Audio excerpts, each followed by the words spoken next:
క్రూరత్వానికి మారుపేరేమన్నా ఉందంటే Hitler second world war టైంలో 60 లక్షల మంది యూదుల్ని చంపేశాడు. మరియు హిట్లర్ సరెండర్ అవ్వకుండా తను సూసైడ్ అటెంప్ట్ అనేది చేశాడు. మరియు తన సొంత గన్నుతోనే అతను కాల్చుకొని చనిపోయాడు. హిట్లర్ ఒక వెజిటేరియన్ మరియు ఇంతమందిని అతను చంపేశాడు. మరియు జ్యూస్ అంటే హిట్లర్కి చాలా ఇష్టం ఉండేది కాదు. మరియు జ్యూస్ అందరినీ వెతికి పట్టుకొని మరీ హిట్లర్ చంపేసేవాడు. వీళ్ళందరినీ గ్యాస్ ఛాంబర్స్ మరియు కాన్సన్ట్రేషన్ క్యాంపులో వేసి వేధించేవాడు. ఈ రోజు వీడియోలో హిట్లర్ ఎందుకు ఇంతమంది జ్యూస్ ని చంపాడు అనే విషయం గురించి తెలుసుకుందాం. జ్యూస్ అంటే తెలుగులో దాని అర్థం యూదులు అని. ఈ యూదులు ఇజ్రాయెల్ దేశానికి చెందినవారు మరియు యూదులు ప్రతి విషయంలో చాలా highly talented and skilled people. వీళ్ళు ఎక్కువగా హై స్టడీస్ చదువుకున్నారు. వీళ్ళు ఎడ్యుకేషన్ లో పెయింటింగ్స్, ఆర్ట్స్, డాక్టర్స్ మరియు అనేక హైయెస్ట్ ఎడ్యుకేషన్స్ అనేవి వీళ్ళు కంప్లీట్ చేసేవాళ్ళు. Highly skilled and talented people juice అనేవాళ్ళు. మరియు హిట్లర్ చిన్న వయసులోనే వాళ్ళ తండ్రి గారు చనిపోయారు. మరియు హిట్లర్ చిన్న వయసు నుంచే రోడ్ల మీద పెరిగాడు. మరియు హిట్లర్ చిన్న వయసులోనే పెయింటింగ్స్ అనేవి చాలా బాగా వేసేవాడు. వాటిని అమ్మి తను డబ్బులు సంపాదించేవాడు. మరియు పెయింటింగ్ కి సంబంధించిన కలర్స్ కూడా అతను అమ్మి డబ్బులు సంపాదించేవాడు. దీంతో పాటుగా కొన్ని లెటర్స్ మరియు పోస్ట్ కార్డ్స్ అనే అతను అమ్మి మనీ అనేది సంపాదించేవాడు. ఆస్ట్రేలియా క్యాపిటల్ అయిన వియన్నాలో సైన్స్ అండ్ ఆర్ట్స్ కాలేజ్ అనేది ఉంది. దీంతో హిట్లర్ అక్కడ అప్లై చేయటం అనేది జరిగింది. హిట్లర్ తన గీసిన కొన్ని పెయింటింగ్స్ అనేవి వాళ్ళకి పంపించారు. మరియు అక్కడ డైరెక్టర్ ఏమన్నారంటే, నువ్వు పెయింటింగ్స్ లో మనుషుల మొహాలు అనేవి సరిగ్గా వేయలేదు. మరియు హిట్లర్ని రిజెక్ట్ చేశారు. మరియు అకాడమీ యొక్క డైరెక్టర్ ఒక జూ. మరియు దీంతో హిట్లర్కి జ్యూస్ మీద చాలా కోపం వచ్చింది. హిట్లర్ చిన్న వయసులోనే వాళ్ళ తల్లి గారు బ్రెస్ట్ క్యాన్సర్తో బాధపడి చనిపోయారు. దీంతో హిట్లర్ అనాథగా మిగిలిపోయాడు. మరియు హిట్లర్ ఇక్కడ నుంచి తన డైరెక్షన్ మరియు మొత్తం ఫోకస్ అనేది మిలిటరీ మీద పెట్టాడు. మరియు మిలిటరీ సెలక్షన్స్కి వెళ్ళి అతను సెలెక్ట్ అయ్యాడు. ఒకటో ప్రపంచ యుద్ధం అప్పుడు హిట్లర్ కూడా పార్టిసిపేట్ చేశారు.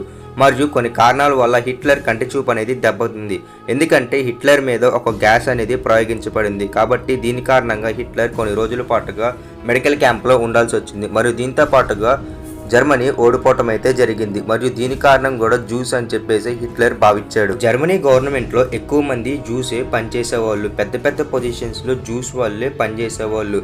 కాబట్టి జర్మనీ ఓడిపోవటానికి కారణం జ్యూసే అని చెప్పేసి హిట్లర్ గట్టిగా ఫిక్స్ అయ్యాడు.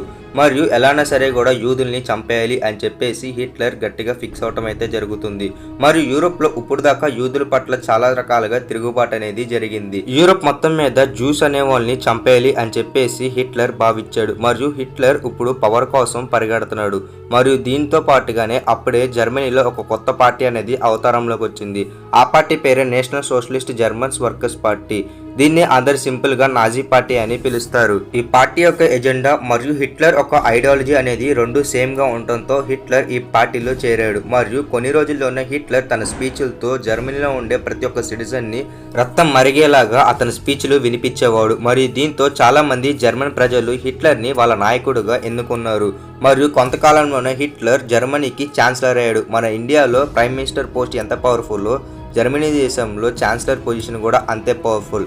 మరియు కొన్ని రోజుల్లోనే హిట్లర్ గవర్నమెంట్లో కొన్ని ఎలక్షన్స్ జరగకుండా ఆపేసి పార్లమెంట్లో ఒక కొత్త రూల్ అనేది తీసుకొచ్చాడు.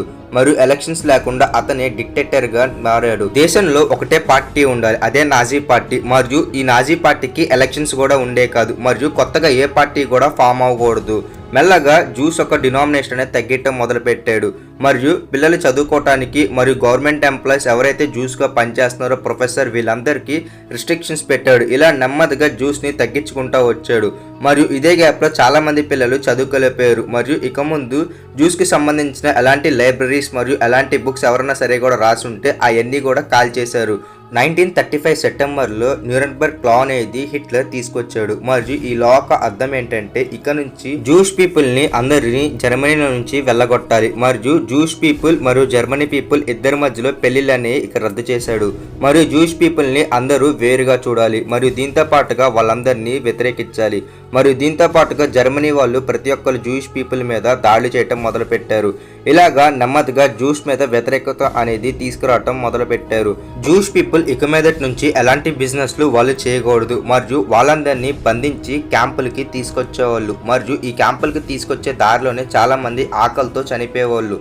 వీళ్ళందరినీ లక్షల మందిగా ఒక ట్రైన్లో కుక్కిచ్చి వాళ్ళందరినీ కొన్ని క్యాంప్స్కి తీసుకొచ్చేవాళ్ళు. మరియు దీంతో పాటుగా జూయిష్ పీపుల్ ఇక్కడ నుంచి చదువుకోవటం లేదు, వాళ్ళందరూ ఎడ్యుకేషన్ ఇక ఆపేయాలి. 1939 అప్పుడు సెకండ్ వరల్డ్ వార్ టైం అప్పుడు హిట్లర్ పార్టిసిపేట్ చేయడం అనేది జరిగింది. మరియు హిట్లర్ మెల్లగా జర్మనీ నుంచి పోలాండ్ కూడా ఆక్రమించడం అనేది మొదలుపెట్టాడు. మరియు జర్మనీ పోలీసులకు ఏమని చెప్పాడంటే పోలాండ్ దేశంలో ఒక క్యాంప్ అనేది నిర్మించండి మరియు ప్రతి ఒక్క జూయిష్ పీపుల్ని తీసుకొచ్చి అక్కడ చంపేయమన్నాడు. మరియు పోలాండ్ దేశంలో ఎవరైతే జూయిష్ పీపుల్ ఉన్నారో వాళ్ళందరినీ కూడా తీసుకొచ్చి చంపేయటం మొదలుపెట్టారు. జూస్ అందరికీ జైల్లో కూడా ఫుడ్ అనేది పెట్టేవాళ్ళు కాదు. మరియు దీని కారణంగా వాళ్ళందరూ పౌష్టిక ఆహారం అనేది లోపు అయిపోయింది. మరియు ఇదే టైంలో జర్మనీ ప్రతి ఒక్క దేశాన్ని ఆక్రమించుకుంటా వెళ్ళిపోతుంది. మరియు హిట్లర్ తన జర్మనీ ఒక పార్టీ అనేది మెల్లగా విస్తరించడం అనేది మొదలుపెట్టాడు. మరియు ఈ క్యాంప్స్లో దాదాపు 30 లక్షల మందిని కుక్కారు.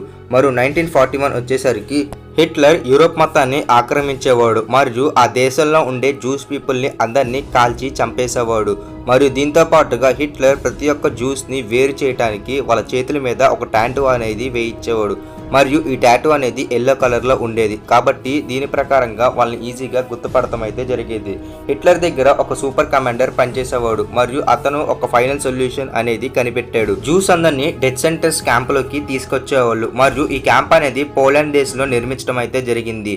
మరియు ఒకే బెడ్లో 3 కానీ 4 కుక్కొని పొనుకునే వాళ్ళు. మరియు జ్యూస్ని ఒక చోటు నుంచి ఇంకొక చోటికి ఆ రోజుల్లో ట్రైన్ల ద్వారంగా వాళ్ళని ట్రాన్స్పోర్ట్ చేసేవాళ్ళు. మరియు నించోటమే, కూర్చోటం అనేది ఈ ట్రైన్లో ఉండదు. మరియు దీని కారణంగా చాలామంది ఆకలితోనే మధ్యలోనే చనిపోయారు. మరి కొన్నిసార్లు నెలల తరబడి ఆ ట్రైన్లో వాళ్ళు ప్రయాణించడం అయితే జరుగుతుంది. 5 లక్షల మంది కంటే పైగా జ్యూస్ని కాల్చి చంపేశారు. మరియు ఒక 4,000 మందిని ఉరి తీశారు. అయితే ఇలాగ చంపటం కష్టమవుతుందని చెప్పేసి ఒక గ్యాస్ ఛాంబర్లో వీళ్ళని వేసి చంపేసేవాళ్ళు. మరియు ఆ గ్యాస్ పేరు వచ్చేసి జైక్లోన్ బి. మరియు ఇది అత్యంత పాయిజనస్ అయిన గ్యాస్.